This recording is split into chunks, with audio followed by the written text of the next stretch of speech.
Dominique Bussereau, président de l'Assemblée des départements de France, président de la Charente-Maritime.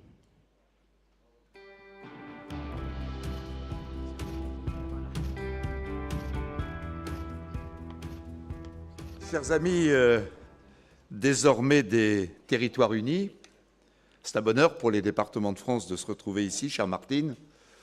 Nous avons eu l'année dernière avec toi, avec Jean-Claude, avec Renaud, un congrès des départements puissant et magnifique. Bravo aussi à toi, Martine, d'avoir aujourd'hui cette lourde responsabilité du département, de la métropole et de la réflexion sur l'avenir de ces institutions.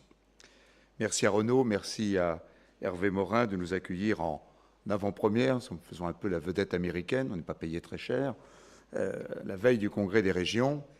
Et merci à toi, Gérard Larcher, d'être toujours là quand on parle décentralisation, liberté, autonomie, réforme, expérimentation. Ce soir, si nous sommes là, ce n'est pas simplement pour le plaisir d'être à Marseille, d'avoir vu tout à l'heure le soleil se coucher sur le Vieux-Port, c'est parce que nous avons foi en la décentralisation. Et parce que nous venons de vivre une immense déception, mais c'est notre honneur de responsable politique, nous avons encore un très grand espoir. La déception, c'est que les dossiers des collectivités n'ont pas été traités correctement par le gouvernement. Tous ceux qui sont exprimés dans les tables rondes, et à l'instant François Baroin, l'ont dit.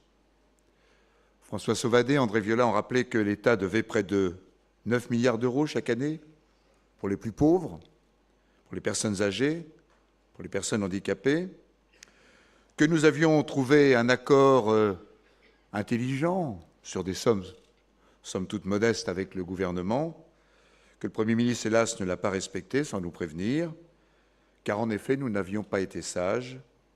Une majorité de départements avait refusé de signer les pactes financiers.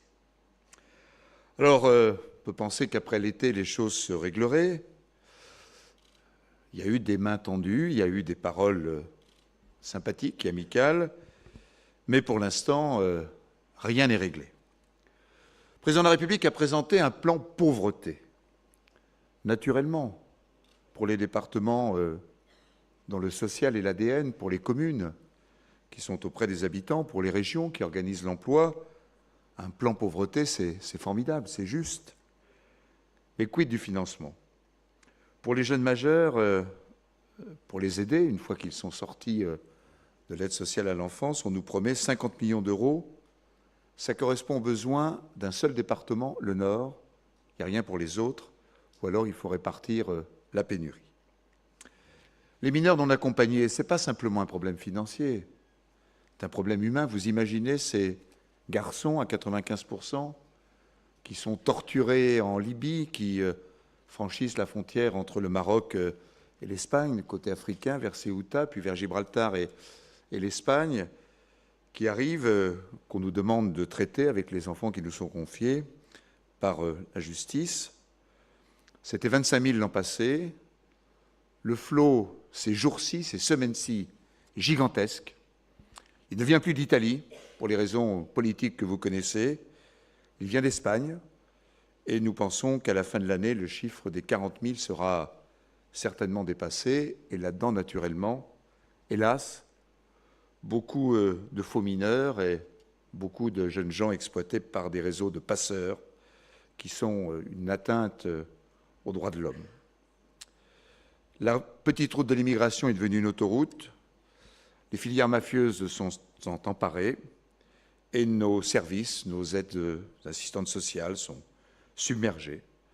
Ça va nous coûter plus de 2 milliards en 2018 et dans son immense générosité, et parce que nous avons négocié durement au printemps, nous allons avoir 10% de cette aide. Et nous sommes heureux, pas seulement malheureux du plan financier, mais nous sommes également malheureux sur le plan humain, de voir comment nous manquons de moyens pour traiter ces jeunes qui, dans certains cas, sont certes de faux migrants, qui, dans d'autres cas, sont de véritables malheureux. Nous avons un flou absolu sur nos perspectives fiscales. Les communes n'avaient rien demandé, on leur enlève la taxe d'habitation. Du coup, c'est le bon taux, mais le bon docteur Léniel veille, Le bon ami François Baroin, que je remercie de ce qu'il a dit à l'instant, veille également et veillera à ce qu'on n'utilise pas les uns les autres, qu'on ne vole pas, qu'on ne pique pas une ressource à une collectivité pour la donner à une autre, et ainsi de suite. Ainsi, on finira certainement par financer l'Organisation des Nations Unies lorsqu'on aura fini le jeu de bonneteau. Et puis nous avons également des menaces. Ici, la relation métropole-département se construit dans l'intelligence. Le cas parisien, il y a le cas lyonnais, qui de vous à moi n'est pas forcément une réussite, même si parfois on le cite en exemple. Mais au lieu de stabiliser les territoires, nous avons souffert de la loi NOTRe, la loi MAPTAM, on a tout chamboulé, les préfets ont refait les cartes intercommunales. Eh bien aujourd'hui, on nous annonce encore des réformes qui affaibliront la représentation des territoires et qui ne correspondent pas à nos besoins. Après ce qui s'est passé pendant les quinquennats précédents, nous voulons une stabilisation et en tout cas, si les choses se font, si les choses changent, elles doivent se faire à la demande des communes, à la demande des départements, à la demande des régions, avec le contrôle de la révision constitutionnelle et de l'article 72.2 de notre Constitution, et pas à la discrétion des préfets ou de tel ou tel membre du gouvernement.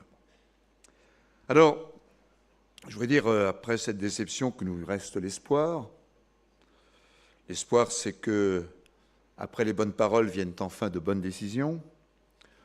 Nous n'avons pas aimé la conférence des territoires. Pourtant, nous l'avions demandé, parce que c'était une série de cours professoraux qui nous étaient assénés, et il n'y avait aucune codécision commune.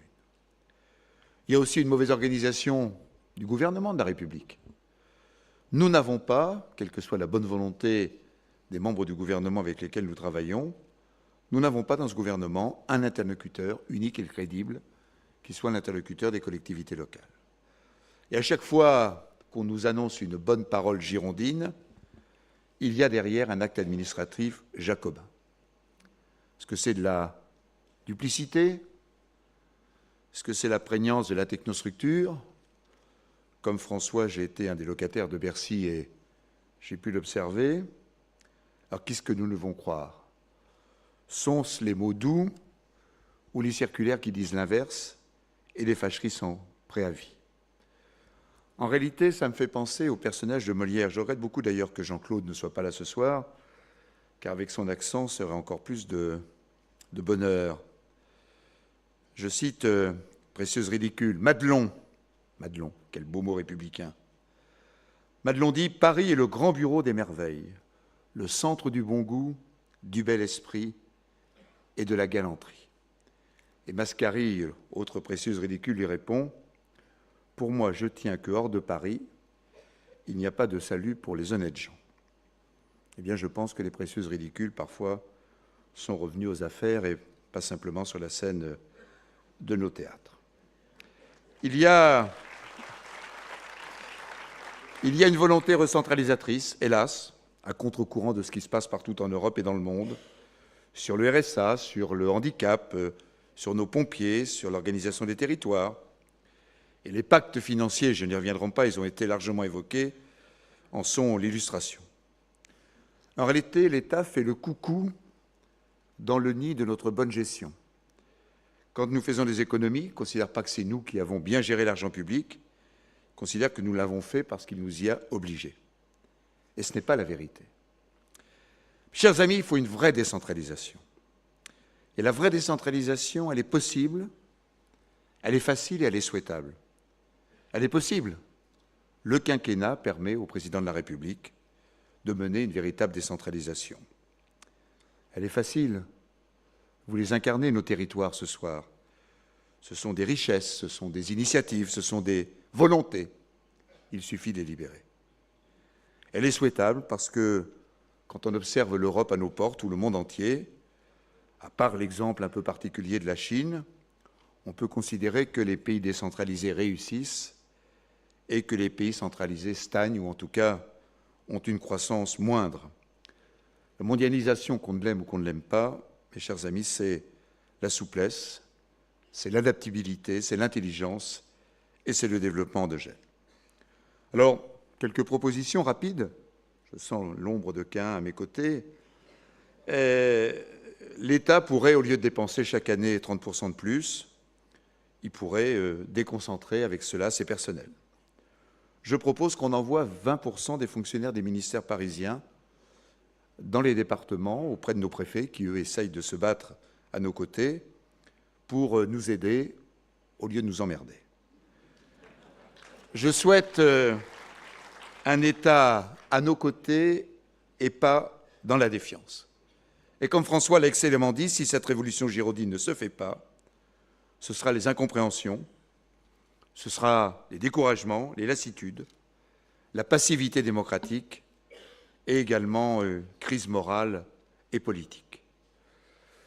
On dit toujours de nous, mes chers collègues, que nous sommes à portée d'engueulade. Ça nous donne une certaine forme de lucidité.